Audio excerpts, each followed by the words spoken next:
Welcome to WG Sports All Things CFB Show. This is episode 3, and man, we have a lot to talk about. We're going to go through our week 3 WG poll, some week 2 reactions, as well as predictions for week 3. But first, just ask, please subscribe. It only helps me. There's no commitment that you have to make. There's nothing bad that can happen. It only helps me grow my platform. And also, if you want relevant and up to date information on college football, follow me on Twitter, WG Sports, all things CFB. But let's talk about the Week 3 WG poll. I definitely had to move a lot of teams around, think about a lot of things when making this. However, here's the list 1 through 10 first. Ohio State, LSU, Penn State, Texas, Oregon, Georgia, Miami, Illinois, Iowa State, and Notre Dame. That's the top 10. 11 through 20, Oklahoma, South Carolina, Clemson, Texas A&M, Tennessee, Louisville, Arizona State, Texas Tech, Nebraska, and USF. And then to round out the top 25, we have Indiana, Vanderbilt, Alabama, Michigan, and Missouri. And then, of course, on the outside looking in, we have Utah, SMU, Auburn, and Ole Miss. If you want to see these polls up to date, I usually send them out a day or two earlier before the episode comes out. Follow me on Twitter. However, I want to just talk about a few teams real quickly. First, USF. All right, they won against Boise State, and it was a pretty good win. And I thought to myself, okay, they beat the Group of Five team that went to the playoffs last year. All right, and they still looked like they could improve on things. That was impressive. And then I predicted last week Florida would beat them. And I'll admit, kind of whiffed on that one, right? But looking back at USF, not only does this Bulls team was able to beat those two teams, two top 25 wins in the first two games of the season, but they still look like a team that can get better. And we'll actually get to that soon, but just South Florida really impressed me. I think they're going to do some great things this year. I think they're going to be the Group of Five team of the year. When people talk about Group of Five teams, just how we talked about Boise State last year, that'll be South Florida. Next thing, Missouri. I put them in right at the top 25. I had them on the outside looking in for a while, but that win against Kansas, being able to come back and show that resilience after 21-6 in the first quarter, that's impressive. Another thing, I put Oklahoma right at 11. Big win over Michigan. We'll get to that in a little bit. Vanderbilt at 22. Win against Virginia Tech. We'll get into in just a second. Very, very awesome win for the Commodores and their fan base. And then we brought down Clemson down to 13. Now, on one hand, on paper, Clemson is one of the best teams in the country. However, they lose to LSU week 1. All right, it's LSU. I have them number 2 in the country right now, right behind Ohio State. You can't really hold that against them too much. Then all of a sudden they're down 16-3 at halftime against Troy at home. Now, yes, they ended up winning the game. They scored like 24 unanswered points. But a top 10 team should not have that happen at home against the Trojans. No disrespect to Troy. It's a great program down there. But if you're Clemson, that's not the standard you want to set. That's not a top 10 type of standard. But if you want to see more polls like that, please check out my Twitter. But now let's talk about week 2. All right. Now, before I say this, I had a gut feeling going into week 2 there was going to be some chaos. Everyone was mentioning, it's a boring week of football. Oh, I might go do other things. This might be the one week where I actually go out and not watch football. And the second I started hearing that noise, I was like, it's going to get interesting. Now I didn't predict it would get as interesting as it did. It was pretty wild last week. It reminded me of something like the 2007 season, just compressed into a week. It was pretty crazy. All right, a lot of teams were caught sleeping, but some of the casuals kind of weeded themselves out, saying just a bland week of football. You know, there's an old adage saying no week of football is a boring week of football. I think that proved itself on Saturday. Let's talk about one. Let's start with this first game that I want to talk about, something I whiffed on my predictions. The Bulls beat the Gators in the swamp 18 to 16 on Saturday.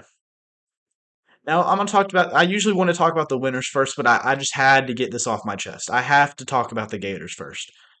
They didn't just get beat by the Bulls, they beat themselves. They shot themselves so many times in the foot, they have no toes left. All right. Some examples. Napier called 2 pass plays when they needed to milk the clock. Possession that Florida had before USF ended up making that winning field goal, 2 pass plays. They could have ran the ball. Defensive lineman Brendan Brett. This man pulled a Jalen Carter and got ejected on the final drive on the game. I haven't seen something like that ever since the Florida player who threw the shoe against LSU in like 2020. All right, just terrible decision. All right. Then that was right after their defensive back, Dijon Johnson, was flagged for pass interference. I mean, if I was a Florida Gators fan, I would have thrown up. Talk about penalties. They were terrible for the Gators. Billy Napier said it himself after the press conference 11 penalties for 103 yards. And not only was that just bad overall, but it hurt them in a plenty of key situations, such as the ones that I listed. Now, obviously, after that upset, there was a lot of uproar in Gainesville and just the state of Florida and football in general. Now, Florida Athletic Director Scott Strickland has publicly stated that they are on the Napier train for the season, that he's not going anywhere. So, despite the fact this is the official story, you can't help but feel that I'm stating the obvious here. The Florida Gators are a sleeping giant. They have the resources to be one of the best programs in the country. But Billy Napier just seemingly can't wake this sleeping giant up. And I understand we have the rest of the season. That's why we play the games. Maybe Napier will go on a crazy run. You can never predict things. But their next 4 games are at number 3 LSU, at number 5 Miami, home against number 7 Texas, and then at number 16 Texas A&M. There's a situation here where Billy Napier's out before November. There's also a situation where a lot of Florida fans have to eat their own words in a couple months. Do I think it's leaning more towards the disaster route right now? Based off the performance I saw against the Bulls? Yes.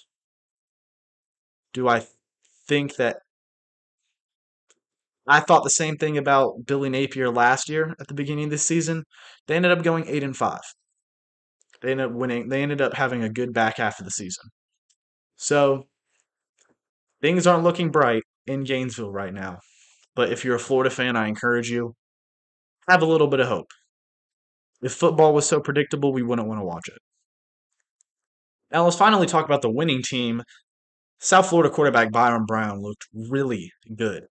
23 for 36, 263 yards for 1 touchdown, 66 yards rushing against an SEC defense, keep in mind. But this offense, especially led by Byron Brown, not only played well, but the defense played their part too. 7 tackles for loss, 1 sack, 1 interception. All right. And my biggest takeaway from this game was this was a great win, obviously.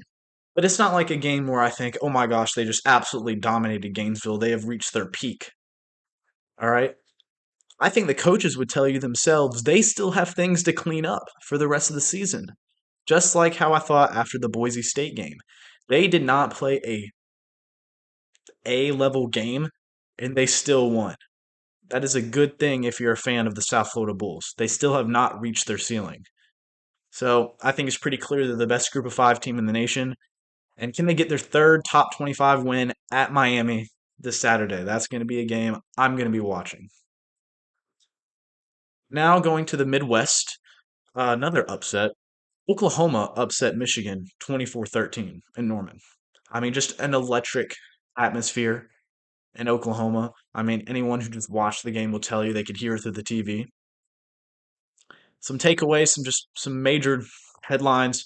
One, Mateer's a Heisman candidate. I honestly think he's leading the Heisman race right now. 21 for 34 for 270 yards and 1 touchdown and 1 pick. and then 74 yards for 2 touchdowns on the ground. Keep in mind, this is against a Michigan defense some people considered top 5 in the country. Even though they may not have the flashy 4 or 5 stars, which most of the time they do, it's the culture and the development they've set at Michigan. And then they look at Oklahoma's offense last year, despite the fact it was a different quarterback, a different offensive coordinator, and they came into this game saying, "There's no way they can stop Michigan, go against Michigan's defense." Well, they did. And looking back at this game, whenever I was watching it, rewatching, kind of looking at the highlights, there was never one moment I felt, and I think a lot of people can agree, most people will agree, where this game felt out of the hands of Oklahoma. There was never really a point in the game where Oklahoma was kind of like, okay, if we don't go score now, things are going to get dicey. There's a chance we can lose this. They felt in control the entire time. And this game right here against Michigan, this big win, was what the game against Tennessee was supposed to be last season. Before a lot of the injuries for Oklahoma last year and kind of just the collapse of just Jackson Arnold and that whole offense last year, I had a lot of expectations for how they would do that year. I said they were going to be a dangerous team. And Josh Heupel coming back to Oklahoma, playing in Norman, Tennessee won that game. And it was clear that Oklahoma needed at least one more year to get to that next level. And this game is exactly what the Oklahoma fans have been waiting on. But the question is, can the Sooners look back on this at the end of, not just at the end of the season, but within 5 years from now and say, was this a kickstart to a historic season, to another playoff run, to a national championship? Or are they going to look back on it as a game they didn't capitalize on? I think that's the biggest question. That's only time will tell. It is completely in the hands of this team. The destiny of this season is 100% in the hands of the Sooners. And of course, that's true for every team, but for some teams it's more true than others. This is one of them. They play their next game at Temple, which is kind of weird. I don't is what it is. I'm not going to say anything. For hosting Auburn and their former quarterback Jackson Arnold in Norman for, as of right now, a top 25 matchup. So we have some good football. And then talking about Michigan real quick, the biggest headline I heard, which I mean is for obvious reasons, was Bryce Underwood. Now, I felt there was a lot of similar to Arch Manning, a lot of people were putting Bryce Underwood on a pedestal, really high in the clouds, and then being mad whenever he didn't reach it. This guy's a freshman. All right, this is his first game against an SEC caliber defense in Norman.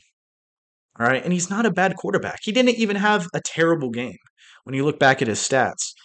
It's just those who expected him to go in and beat that Sooner defense were a little too high, if you ask me. Just like I think they were a little too high on Arch Manning going in and handling the Ohio State defense in Columbus.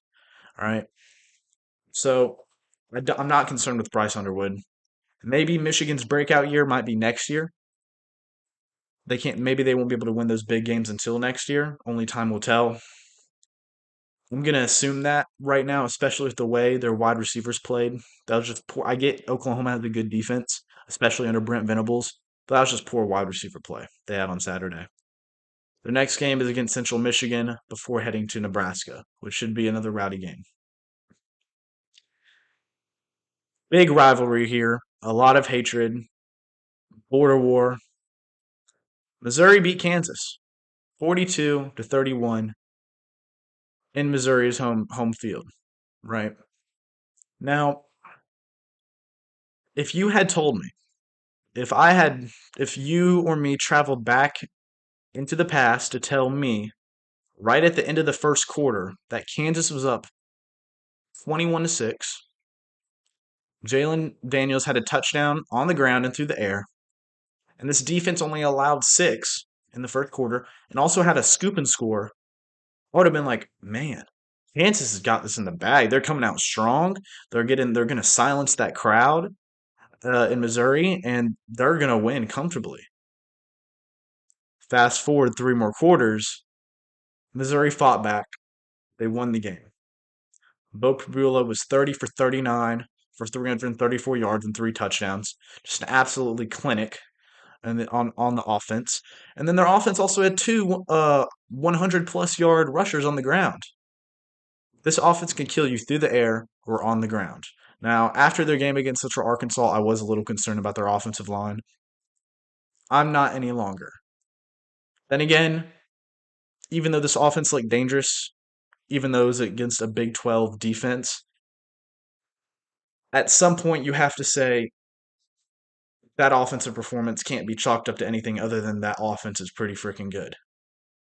So, impressive win for the Tigers. They move up to number 25 on the WG poll, like I just mentioned. Small note here. Army upset Kansas State 24-21.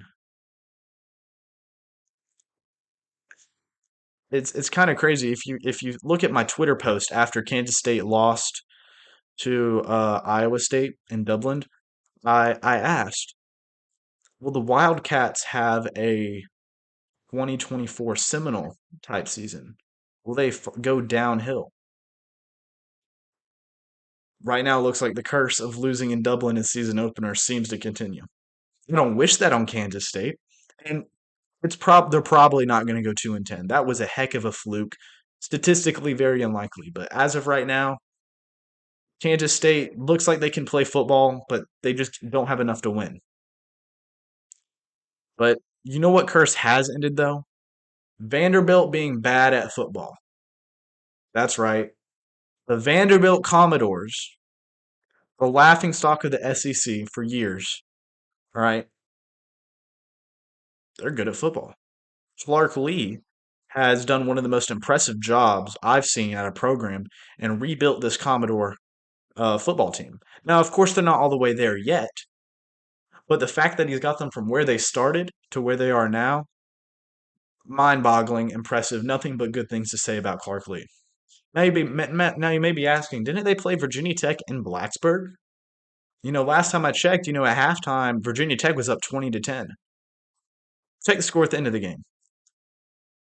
Yes, Virginia Tech was rocking in the first half, but Vandy and Diego Pavia came out in that second half like a whole different team.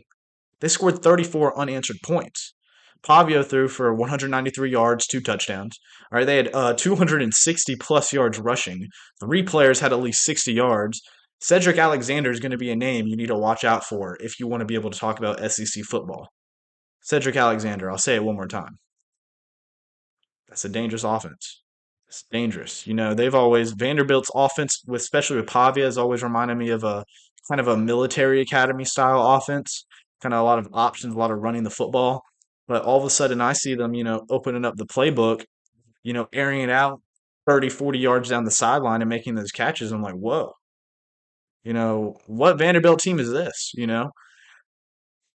Impressive win by the Commodores. Nothing else to say. Going into a crazy stadium like that, down 10 at half, and having that resilience and that culture to be able to come out the gate in the second half and saying, I don't care. Let's go play some football. My guys versus your guys will win this game. Impressive. Now, when it comes to the Hokies, they've lost 15 consecutive non-con Power 4 games since 2017. Questions are starting to be asked about Brent Pry and how effectively he can lead this program at Virginia Tech. I don't blame the conversations. I think the reason behind it's valid. I don't think you should do anything till the end of the season, but there's definitely some concern in Blacksburg, Virginia. Another upset. Mississippi State beats number 12 Arizona State 24-20 in Starkville. What a game. I was at the South Carolina versus South Carolina State game, and it was a TV timeout or something, and I checked ESPN, of course, because I got to stay up to date. And all of a sudden, I'm like, holy smokes, Mississippi State's up 17-3 at half. Like, where did this come from? Right? And every TV timeout from then on, I'm constantly checking the score. Arizona State slowly coming back, slowly making it closer. And then all of a sudden, they're up 20-17 with under like a minute left. I'm like, man, what a fight by Mississippi State. what a close loss. It's gotta hurt. Refresh the page. Mississippi State, deep post route, touchdown. Basically a go ahead touchdown. They win 24-20. Nothing but positive. I just want to say a major win for Jeff Lebby and the Bulldogs, who hope to succeed against a very hard schedule. They do have oh wow, two cupcakes over the next 2 weeks, but the next four games are home against Tennessee, at Texas A&M, at Florida, and home against Texas.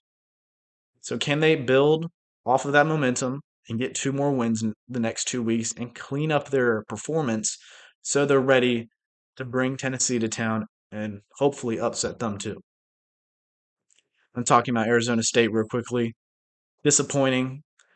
Sam Levitt definitely disappointed me as a quarterback. I had him in I think the right in or right outside the top 25. Or yeah, I had them up there. And honestly,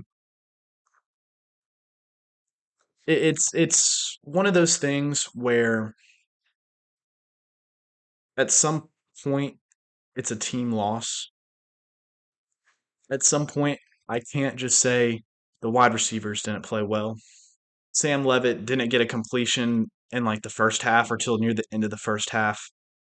Even though I had him as a top five quarterback in my preseason quarterback rankings, it's not where that defense just couldn't clutch up when they needed to. At some point, you just got to say that was just a bad performance. All right. So I think the message from Kenny Dillingham right now is, all right, it was a tough loss. We lost that game, but we got to move on. We got to learn from it and move on because we got this whole schedule of football to play left. All right, we still got 10 games left, and we can't let this cause a spiral. So they face Texas State at home next week, and then they go to Baylor the week after that. I think that game against Texas State is going to see how well this culture at Arizona State is. I think they should win that game, and then of course you're going to see probably an offensive shootout at Baylor. So these next 2 weeks, I think, are going to be a big tell for the resilience of this year's team under Dillingham. But just overall, just disappointing for Arizona State. But you move on, keep playing football. Now, finally done with week two, absolute chaos. Okay, it is time to get in some week three predictions. First game I want to talk about, I just wanted to get it out of the way because it's the one I'm the most unsure about. Number 12, Clemson. I'm using AP rankings, by the way. I have them at 13. Number 12, Clemson at Georgia Tech. There's two schools of thought I've seen this week regarding this game. The first school of thought is one side thinks this Georgia Tech team is sneaky, sneaky good, even after their slow start this year. And I look at that, and personally, I've bought in to that school of thought a little bit more. I had them as a preseason top 15 team. All right, I believe in Haynes King. I believe in Brent Key. But then you look at the other school of thought, and it's at some point Clemson can't fumble another one, right? I mean, three terrible games in a row. I mean, that's not really a precedent. That's just not something you see under Dabo Swinney at Clemson. It's really hard to pick this game. On one hand, Clemson's favored for a reason, right? On paper, they're the more talented team, but it's at Georgia Tech. Georgia Tech, I think, is doubted by a lot of people. I think that motivates them. But also, I just looked at the style of football that gets played, and what really made me predict this game was Clemson's ability to defend the run. Now, looking at the statistics sheet for the LSU game, LSU versus Clemson, you're probably not going to understand what I'm saying. But rewatch the highlights, rewatch the film. When LSU needed to run the ball, they were able to. Now, of course, they had negative plays. I mean, it's Clemson, right? You're not going to run the ball down their throat the entire night. But an LSU program that has been known for their wide receivers, quarterbacks, the passing attack in general, and not a running game was able to have those clutch moments when they needed to. If LSU is able to do that, then honestly, it makes me think, well, what's Georgia Tech going to be able to do? All right, great running back. All right, great way they incorporate their wide receivers into the run game. Haynes King, I don't even need to say anything about him. I just say Haynes King. I think if you know football, you understand what I'm saying when it comes to his rushing ability. Even though he can also pass very well as well. I think Georgia Tech realizes that schematically, if they play the style of football that they want to play and make it a clean game for them, not like against Colorado where they fumbled 2 times within like the first 5-6 minutes. They play mistake free, their style football. They're going to make it a slow, long game against Clemson. I think they win a close one. I think the Yellow Jackets get a statement win. And I want to say, just go ahead, get it out there. It wouldn't surprise me if Clemson wins. This is the most unsure I think I've been about a pick so far because of just the amount of questions about both of these teams. But I do think the Yellow Jackets do get a win in Atlanta. Now, Wisconsin at number 19, Alabama. Now, just quickly, despite Alabama's struggles, I think DeBoer keeps his head above water. All right. After the shutout against Louisiana Monroe, he keeps the positive yet fragile momentum going against Wisconsin. I think they're going to win. I think playing in Bryant Denny is really hard. It's one of the best atmospheres in college football. And you look at Wisconsin in the past 3 seasons, they're 7-7 on the road. And of course, many of those wins were against teams with stadiums nowhere close to the Crimson Tides. So I think Alabama keeps the momentum going after a bad loss in week one, and they win against Wisconsin. Now, number 18, USF at number 5, Miami. I think you've heard me talk very positively about the Bulls. I've been really impressed with their team. Alex Golish is a great head coach, and in about 6 to 8 months from now, if I get a notification from Adam Schefter that Alex Golish took another job at a bigger school, that wouldn't surprise me. But I am high on this Miami team. I have them number 7 in the WG poll. I think Miami gets another home win against the Bulls and brings South Florida back to earth just a little bit before they head into conference play. Now, Florida at number 3, LSU. I didn't have much trouble predicting this one. Right now, Florida's looking like the worst nightmare for many analysts and people across the country. LSU's looking like the dream team for many of those same people, too. The Gators couldn't handle Byron Brown and the USF wide receiver core at home. I don't think they'll handle Garrett Nussmeier and their wide receiver core, which I think is top 2 in the country, in Death Valley at night. So give me LSU. I see a lot of the odds right now, or LSU -7. I think they cover. I think they go beyond that. I think they win by at least 2 scores. Big one, college game day. Number 6 Georgia at number 15 Tennessee. Safe to say these teams hate each other. They could both be unranked, bottom of the SEC, and it's still going to be a fantastic game. Bulldogs come off of a slouchy win against Austin PA. Tennessee comes off another big win against East Tennessee State. Now, Joey Aguilar, the quarterback for Tennessee, transferred from UCLA after Nico Imialava went to UCLA from Tennessee, basically a trade. 2 games, 535 yards, 5 touchdowns. This guy's pretty good. I didn't know if he had the arm or the ability to play in a Josh Heupel kind of big passing attack type of offense like you've seen Hendon Hooker and Joe Milton at times, but I think he fits right in. And of course, he has the explosive wide receivers such as Chris Brazzell to do it. But I want to remind people as explosive as Tennessee's offense has been under Coach Heupel, They've always been a team that can run the ball. Each season under Heupel, they average about 220 rushing yards per game. So can Tennessee establish the run and open up this passing game and take a little bit of pressure off of Joey Aguilar against this always stout defense of the Bulldogs under Kirby Smart? Going to Georgia's offense a little bit. They have some underrated players at the skill positions. Nate Fraser at running back, Zachariah Branch and Colby Young at wide receiver. You talk to Georgia fans, you talk to teams that are intertwined with Georgia a lot in the SEC. These names are known, but you don't hear a lot of people who are ACC fans, Big Ten fans, Big 12 fans talking about these guys like you hear everyone talking about Jeremiah Smith. And I'm not saying they're at the Jeremiah Smith level, not absolutely, but the fact is these guys, despite being very talented players, still their name isn't out there yet. And I think this could be one of the games where if they perform how they think they can, their names are going to be out there. So you have all the weapons on this offense. But can Gunnar Stockton go on the road in Neyland and secure a win with a clean ball game? That's going to be the most important thing. Trying to limit as many mistakes as you can will be important for this Bulldog offense. All right. This Georgia team, they're going to a hostile environment.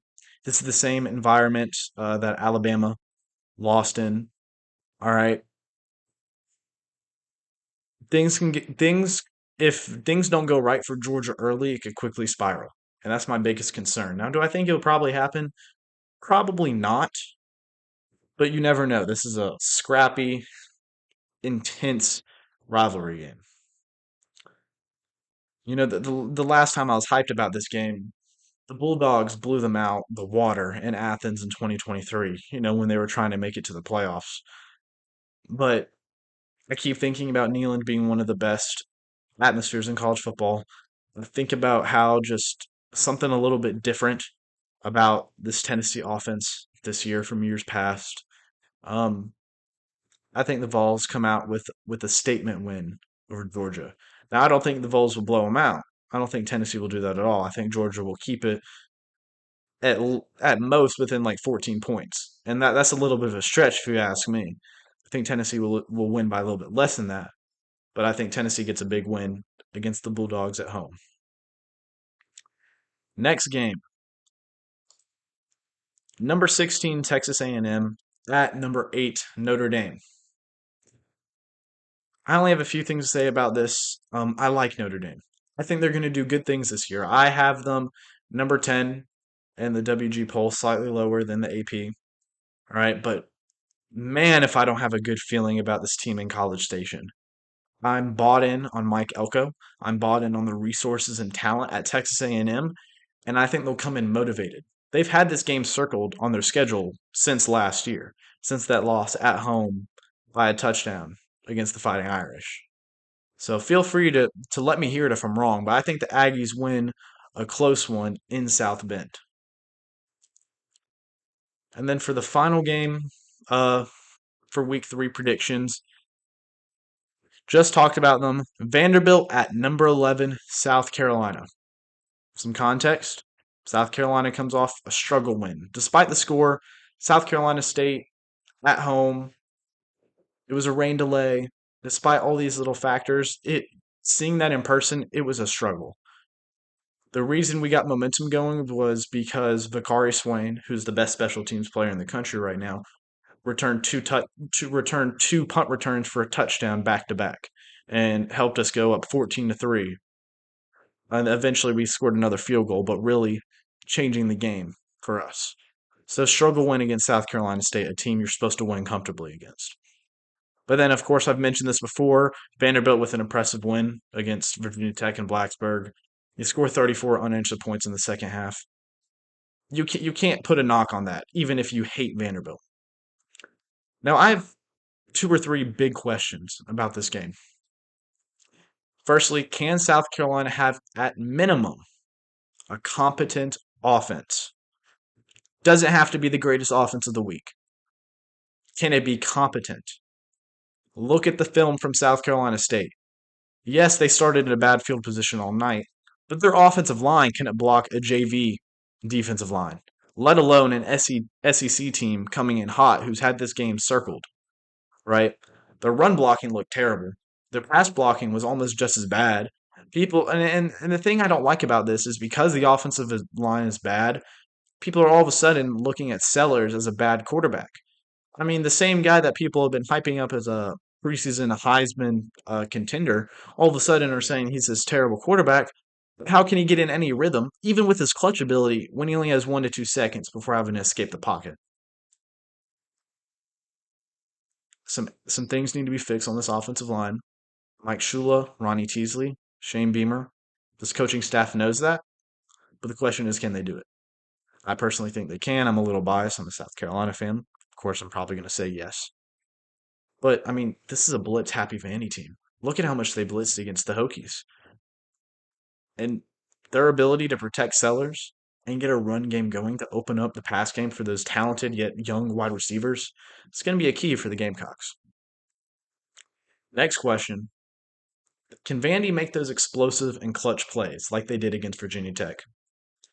You look at Pavia, he has that clutch ability. You know, you just look at some players and you see they have it. He does. You look at the game against Alabama last year, especially with his legs, but all of a sudden he's opened up his passing game as well. I mean, there was multiple big time plays down the sideline against the Hokies, right? I was like, dang, that's good. That's a good snag. Dang, that ball was put right on the money, right on a dime. And then I look at that, and then in the back of my mind, I'm thinking about all those plays where Kyron Drones was throwing up 50-50 balls against the Gamecocks, and those Virginia Tech wide receivers came down with it every single time. So the Gamecock secondary, despite playing pretty good and this defense playing very well, has not been able to secure those 50-50 balls. And that's going to be a big tell, I think, for the Vanderbilt offense going into this game. So can he have those explosive moments? But can he also have those clutch moments? You know, you see Lenore Sellers all the time with these clutch moments against Texas A&M where he breaks like 3 tackles and then throws it down the field for like a 22-yard completion. Or his, I don't even just say his game against Clemson, and you know what I'm talking about, 3rd and 16. Can Diego Pavia have this against these talented defensive front seven? Just a few names: Dylan Stewart, you probably know him. Brian Thomas Jr., who's on opposite side of him. That's a player that's really good. Nick Barrett, Fred Johnson, other players. So, looking at this game, as a South Carolina fan, I'm concerned, of course. But I think all this talk about Vandy coming into Willie B and whooping the Gamecocks, dominating their offensive line, having them circled on the schedule, this is the perfect environment for the Gamecocks. I mean, their fan base and their team is coming in motivated.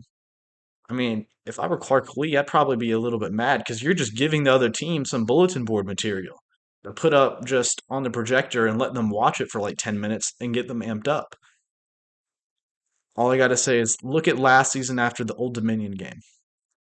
Look at how many people picked Kentucky left and right. Look at how all the NFL scouts were there for the Kentucky defensive line. South Carolina won that game 31-6. I think Williams Bryce shows it has one of the best atmospheres, especially at night. And the Gamecocks make a statement win against the Commodores. I'm not sure it'll look pretty. I'm not sure it'll be by a lot. But they'll prove that South Carolina is a good football team and maybe bring Vanderbilt back to earth just a little bit. Overall, I've done my predictions. I've done my reactions. I've done my poll. Last week was great, but the best thing about college football is we have another week. So I'm excited for Saturday. I hope you are too. It's been a long week, and we can always unite and enjoy over college football. Just a reminder, please subscribe to the YouTube channel. It doesn't hurt. It only helps me grow the platform. Please like, share, turn on the notifications so you can get relevant information. And if you want relevant information, follow my Twitter page as well, WG Sports, All Things CFB. So with that, have a good day and enjoy week 3 of college football.